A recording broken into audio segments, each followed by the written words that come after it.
السلام علیکم ورحمۃ اللہ وبرکاتہ۔ ناظرین کرام، ہم سارے لوگ ہی کھانا کھاتے ہیں، لیکن آج میں آپ کو کھانے کا وہ طریقہ، سنت طریقہ بتانے والا ہوں کہ اگر آپ اس طرح سے کھانا کھائیں گے تو آپ کو کھانا کھانے پر ثواب ملے گا۔ اب آپ تعجب زدہ ہوں گے کہ یار کھانا کھانے میں کیسے ثواب ہے ثواب۔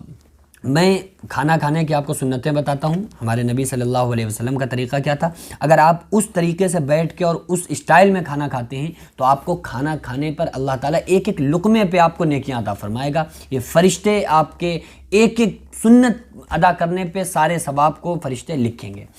پہلا طریقہ، 14 سنتیں آپ لوگ یاد کر لیجئے، گھر میں سب کو یاد کرائیں، بچوں کو یاد کرائیں، اور اگر اس طرح سے آپ کھانا نہیں کھاتے تو آپ ہوشیار ہو جائیں کہ پھر وہ کھانا آپ کو نہیں بلکہ آپ کے ساتھ جو شیطان ہے اس کو لگے گا۔ کھانا کھانے کی چند سنتیں میں آپ کو بتاتا ہوں۔ نمبر 1، دونوں ہاتھ گٹوں تک دھونا اور نہ پونچھنا، یعنی کہ دونوں ہاتھوں کو آپ نے دھویا اس کے بعد پونچھنا نہیں ہے۔ یہ اگر آپ پونچھ لیں گے تو سنت کے خلاف ہوگا۔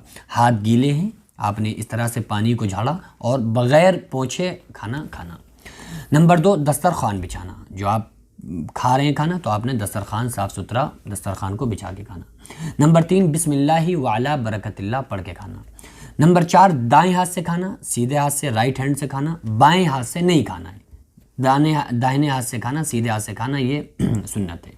نمبر 5، اپنے سامنے سے کھانا، یعنی کہ اگر تشتری میں کئی قسم کی چیزیں ہیں تو جو پسند ہو وہ کھائیں، اور اپنے سامنے سے کھانا، یہ نہیں کہ آپ کا سالن رکھا ہوا ہے تو آپ ادھر سے کھا رہے ہیں، اپنے سامنے سے کھانا۔ اور اگر کئی چیزیں تشتری میں ہیں تو آپ کو جو اچھا لگ رہا ہے آپ وہ کھائیں۔ نمبر 6، 3 انگلیوں سے کھانا، یعنی کہ اگر آپ چاول یا روٹی جو بھی کھا رہے ہیں تو ایک انگوٹھا شامل رہے گا اور 3 انگلیاں آپ کی شامل رہیں گی، اس چھنگلی کو، چھوٹی والی انگلی کو چھوڑ دیں، ٹھیک ہے۔ نمبر 7، جو آپ نے پیالہ وغیرہ میں جس میں کھایا ہے اس کو چاٹ کر صاف کرنا، یہ بھی ایک سنت ہے۔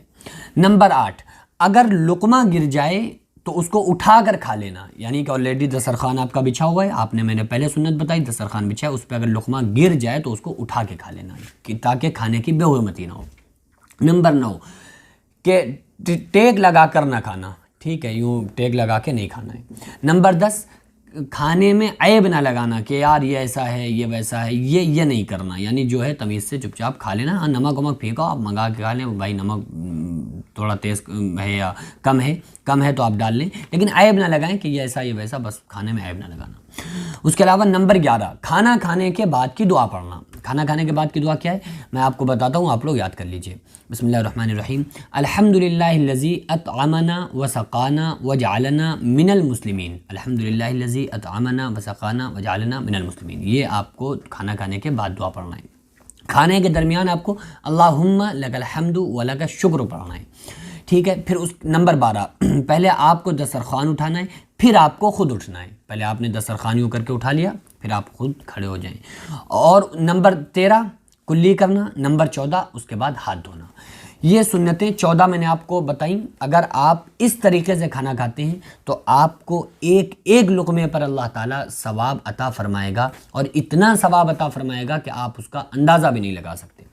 ہم لوگ جو آج ناکام ہیں، ناکامی کی سطح پر ہیں، اس کی اہم وجہ یہ ہے کہ ہم نے اپنے آقا جناب محمد الرسول اللہ صلی اللہ علیہ وسلم کے دین کو چھوڑا ہوا ہے، سنتوں سے ہٹے ہوئے ہیں۔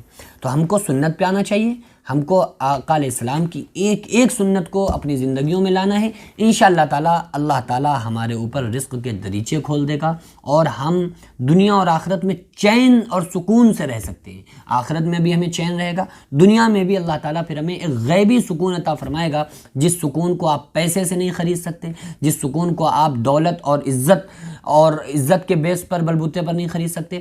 جو ایک اندرونی سکون ہوگا آپ کو، اللہ تعالیٰ ان سنتوں کو ادا کرنے پر اللہ تعالیٰ آپ کو وہ سکون عطا فرمائے گا۔ اللہ تعالیٰ سے دعا ہے کہ پروردگار عالم ہم تمام لوگوں کو اپنے محبوب صلی اللہ علیہ وسلم کی ایک ایک سنت پر اللہ تعالیٰ ہم سارے لوگوں کو عمل کرنے کی توفیق عطا فرمائے۔ وما علینا الا البلاغ۔ السلام علیکم ورحمۃ اللہ تعالیٰ وبرکاتہ۔